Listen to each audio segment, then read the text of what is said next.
That was my reaction during half of this movie.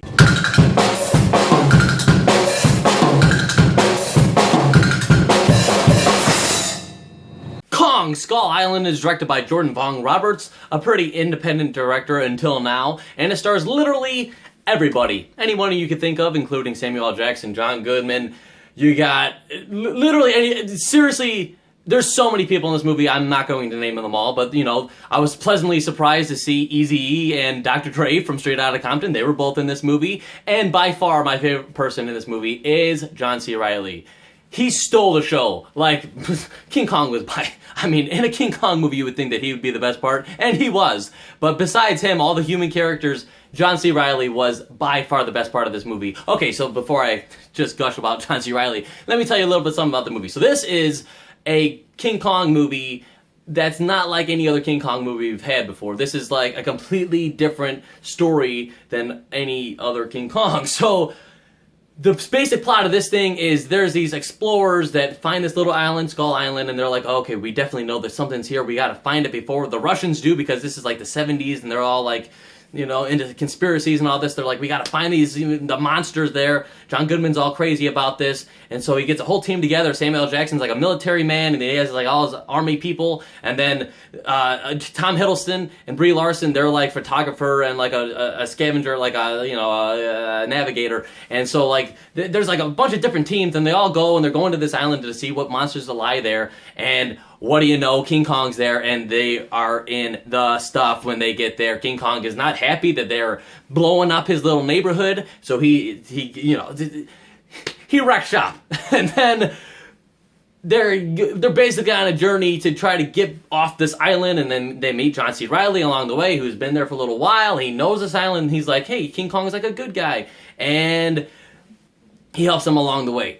Okay, so this movie is something that I wasn't really all that excited about. I thought the trailers were like, okay. I was like, you know, it's King Kong. I'm excited to see it. I loved the Peter Jackson King Kong. That's by far, I think, the best rendition of King Kong that we've had until now. I still like that movie maybe a little bit better, and, you know, it's more traditional, like what the King Kong that we know.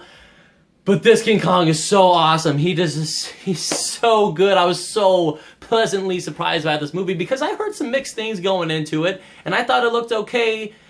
But this movie blew me away, honestly. Like, I can't believe how much I love this movie. It is so much fun. It is super fun. Like, there's so much action, and there's comedy throughout it, and like, you care about the characters. And that's the thing with this movie is there's so many characters and there's so many things going on, and you would think that you just want to see King Kong, and you do, and you're happy when he's there, but you actually care about these characters. Even though there's so many of them, you don't really get too much background for any of them.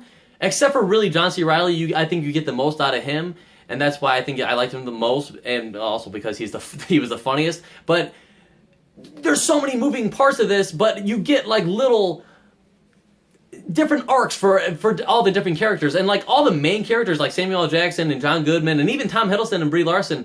I thought they were like the main focus and like the heroes or whatever. I found them to be the least interesting. I liked just, honestly, like Dr. Dre and Eazy-E, like their characters, like the little soldiers, and then you got Earl from Me and Earl and the Dying Girl. He was in this. I was so happy to see him. Like, he was one of my favorite characters. It was cool seeing like their little stories and like their little humor thrown in this, and I didn't expect to like be liking the secondary characters in this as much as I did, and I didn't expect to not be as engaged by the main characters. But, you know, there were so many things going on that I was able to, like, have a connection with a lot of different characters. And that's something that impressed me. So even though I felt like the main characters weren't all that interesting, all the secondary characters, like, leveled out the playing field. And then you get to John C. Reilly, and he's just, like, he stole the show in this movie. Even the scenes where King Kong's on it, you're like, go back to John C. Reilly. Let him throw in, like, a quippy line. He's so funny and so, like, he's crazy. You know, he's been on this island for so long, and it's like, you're looking, like, through his eyes and some of this stuff, and, like, all the other people on the island, like, they're like, oh man, we're all tough, we're soldiers and stuff, like, let's go kill the monsters, and he's like, no, let's leave, you're crazy. It's like, he's relatable, and he was by far my favorite part of this movie, besides, of course, King Kong. He was massive, and you could tell why he's the king of the island. Like, no other King Kong is nowhere near the size of this King Kong. He was humongous, and like watching him just tear through all the monsters and all this until like the end big fight scene where like he actually had a pretty good challenge.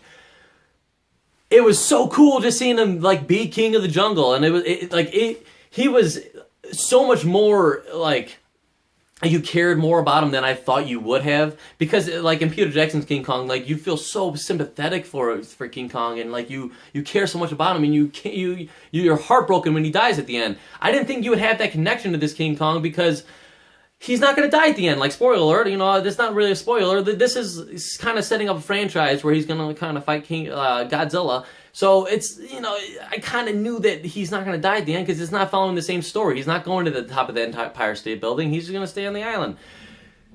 And I kind of knew that going in, and, you know, so I didn't think I would gravitate towards him. I wanted to see him and, you know, see him wreck shop with all these different monsters. But you actually are connected to him a lot more than I thought I would be, and that was awesome to see. He was, some of the fight scenes of this thing, it was like watching Rocky. It was so fun to watch. The movie had engaging characters, mostly the secondary characters, but you cared when stuff started going down. You wanted them to survive. You liked going on this journey with them. Even when King Kong wasn't on the screen, you enjoyed the journey that they were going on. And I'm honestly, I was blown away by this movie. I absolutely, definitely recommend it. Go check it out. Stay after the credits, because there is an end credit scene that's going to tie in with Godzilla. I mean, in case you didn't know this, this is like setting up kind of a monster universe type thing. So Godzilla and King Kong, you know, and all the stuff. So stay after the credits. There's like a little thing.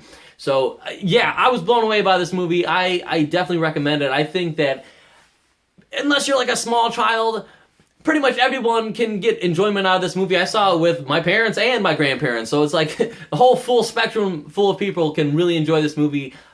I definitely recommend going to see it. Like I said, the only thing that I didn't really love about it was it was a little bit long in some of the storylines, because there was a few going on at once. Some of the storylines I felt were a little bit weaker than other ones. You didn't care about all the characters because there were so many.